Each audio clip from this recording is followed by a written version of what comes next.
Olá, meu amigo, minha amiga, Jesus aqui outra vez, graças a Deus, numa Semana Santa, e eu estou fazendo esse conteúdo para que possamos fazer uma reflexão. Então eu quero pedir para você assistir até o final, porque é muito importante. E eu quero pedir para você também, que está chegando pela primeira vez no canal, se inscrever, ativar o sininho das notificações, todos já tem certinho, o comentário é muito importante, porque esse conteúdo vai ser muito importante, de novo, para a nossa reflexão, e compartilhar, evidentemente, vai ser muito bom, tá bom? Então vamos nessa. O mundo cristão entende agora essa época da Páscoa, que na verdade ela tem uma outra conotação, da morte e a crucificação de Jesus. Mas evidentemente que quando se fala no Jesus, qual é o Jesus que se conhece?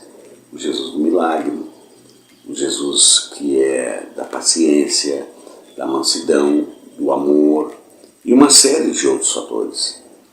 E por conta disso também, dos milagres e da fé em Jesus, tudo aquilo que ele pregou, muitos malévolos, pastores, líderes religiosos de toda sorte, se valem desse viés para inclusive enganar os seus fiéis. Esta é a grande verdade. Jesus curou, Jesus trouxe alento às pessoas sofridas, mas também tem um outro aspecto, que Jesus naquela oportunidade, é aí que eu quero entrar no X da questão com você, que é pouco trabalhado, que é pouco falado. E eu quero, com isso que eu vou dizer, tocar na ferida de alguns evangélicos, de alguns líderes religiosos, que pegam esse viés que eu falei anteriormente, mas que não se comportam como Jesus de fato se comportou. Vejamos a questão do Sinédrio. O Sinédrio era a elite daquela época. Era o 1964, o 2016, que não queriam que Jesus falasse da forma que ele falava, que questionavam a sua origem, quem era aquele, que estavam conformados com aquela situação, porque fizeram um conluio com Roma, então eles tinham seus privilégios, eles mandavam, desmandavam, eram eles que eram juízes, que julgavam e etc e tal. E Jesus veio ao mundo, evidentemente, para romper com tudo isso. O primeiro rompimento está atrelado a uma coisa cósmica, o arqui-inimigo deste mesmo Jesus, de Deus, do Espírito Santo, para quem acredita nessa Trindade, que é Satanás. E o sangue de Jesus serviu para isto. Este foi o propósito, o maior propósito. Mas durante a sua estada, o que ele fez? Ele recriminou aquele Sinédrio que segregava, que abusava do templo, que escravizava as pessoas, que colocavam leis sobre leis e mantinha as pessoas subjugadas para eles. E evidentemente que eles não gostaram. Jesus também mandou dividir o pão. E aí nós temos uma questão de como Jesus se comportava. O que foi que ele disse para o jovem rico? O jovem rico, ele amava Jesus, ele amava as Escrituras, ele sabia os mandamentos, tudo. E Jesus fez um teste com ele. Tá bom, se tu quer me seguir, vende tudo que tem, dê aos pobres e me segue. Olha a palavra. Vende tudo que tens, dê aos pobres e me segue. E é isso então que eu já disse em outro vídeo, que Jesus veio para mostrar um socialismo. Dai a César o que é de César, dai a Deus o que é de Deus, divide o pão, divide aquilo que tu tem, não fica com tudo só para ti. Então, de alguma forma, Jesus fez política, e uma política mostrando, tanto ao rico quanto ao pobre, que essa desigualdade não poderia mais acontecer, que essa maldade não poderia mais continuar sendo o esteio de uma civilização daquela época. Por outro lado, Jesus também disse, e muitas pessoas querem ignorar o Velho Testamento, e esquecem que a Bíblia de Jesus era o Antigo Testamento. Porque quando ele questionava, diziam os profetas, está escrito, não vim para mudar a lei, vim para cumprir. E o que era o cumprir a lei? Era tudo que já estava descrito no período anterior, sobre justamente também os julgamentos, as questões da igualdade, as questões da distribuição de renda, e por aí vai. E não é muito falado sobre isso. Dizendo isso, eu digo então, se todas as pessoas agora estão reverenciando na Semana Santa esse martírio de Jesus, a sua via cruz, o Calvário, mas esquecerem que Jesus veio principalmente para dizer para o ser humano: não há necessidade desta desigualdade. E o que ele fez então, vendo que este mundo, de novo, o sangue de Jesus foi para romper com a escravidão do ser humano e uma religação do homem com Deus nos céus. Esse foi o propósito. Ali, Satanás foi condenado à morte eterna para quem acredita, e da mesma forma, o próprio Jesus disse que o mundo dele não era o daqui. Ou seja, as coisas continuariam acontecendo. Então o propósito principal de Jesus foi o sangue dele. E prometeu uma nova vida àqueles que, em amando-o, guardassem os mandamentos, estariam com ele lá no paraíso. Esta é a missão que Jesus veio cumprir.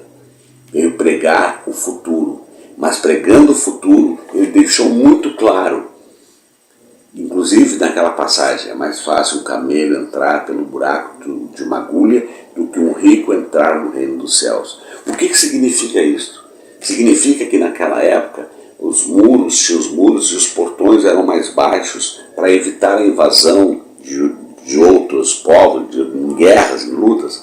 Então os camelos tinham que ser abaixados para poder passar. Então essa expressão, a agulha é o portão, e o camelo tinha que se baixar. Então era mais fácil um camelo, passar por uma agulha do que um rico entrar no reino dos céus. E por que disso? Por causa da opulência, da arrogância, da soberba, da ganância, de querer sufocar os outros, de querer diminuir, escravizar, não pagar os direitos sociais, ignorar que as pessoas têm direito a casa, saúde e tudo aquilo que está na Bíblia, que está na Constituição, que está nos direitos humanos e por aí vai. Então, se esses cristãos, que aí estão, mas deixa eu fazer um comentário, Deus também precisa dos ricos. E nós temos muitos ricos que são diligentes, que contribuem para a obra de Deus, que contribuem para a evangelização, que contribuem para tirar pessoas da fome, da miséria, que auxiliam, que criam programas sociais, fundações e por aí vai, de gente muito rica que acaba destinando parte dos seus impostos para essas finalidades. Mas Deus está pedindo para cada ser humano abrir o seu coração e não ser deixado tomar pela sua opulência, pela sua arrogância, pela sua soberba, pelo seu ter e deixar de ser. Então, a grande verdade é que nesta Páscoa devemos começar a ver o outro lado desse Jesus. Primeiramente, que ele morreu para nos salvar, nos libertar dos grilhões do inimigo, do arqui-inimigo dele, que é Satanás. E o segundo ponto foi para deixar a mensagem de que, se queremos uma vida de comunhão com ele, devemos guardar os mandamentos. Se queremos ter uma vida de comunhão com ele, devemos fazer como ele disse: amai a Deus sobre todas as coisas e o teu próximo como a ti mesmo. É o que nós vemos. Estão as pessoas amando o seu próximo como a si mesmo? Ou eu só me amo? Eu quero ter o carro, eu quero ter a casa, eu quero ter a mansão, eu quero ter isso, eu quero ter aquilo. E o pobre não me interessa. O meu irmão não me interessa. E é isso que nós estamos vivendo nos dias de hoje. É isso que nós estamos vivendo com essa era bolsonarista. Que não adianta se falar qualquer coisa.